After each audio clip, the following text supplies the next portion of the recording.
shear line o yung salubungan ng mainit at malamig na hangin sa malaking bahagi ng ating bansa. Kaya mababawasan na rin yung mga pakulan sa ilang areas ng Visayas at Mindanao.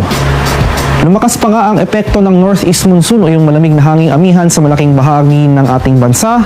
Kaya for the next 24 hours, buong Pilipinas mararanasan ang epekto ng malamig na hanging amihan. May chance pa rin tayo ng makaulapan na may mahihinang pag-ulan na dala ng amihan sa eastern sections ng ating bansa. So sa eastern sections siya ng Southern Luzon, Visayas, at sa Mindanao.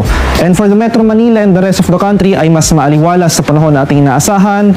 Ay, may chance pa rin tayo ng mga light rains o dagliang pag-ambon na dala ng amihan sa susunod na 24 oras. At sa kasalukuyan, wala pa naman tayo inaasahang posibleng maging bagyo. For the next 3 to 5 days na posibleng makaapekto sa ating bansa. At wala rin tayo minomonitor na low pressure area na posibleng maging bagyo sa loob at labas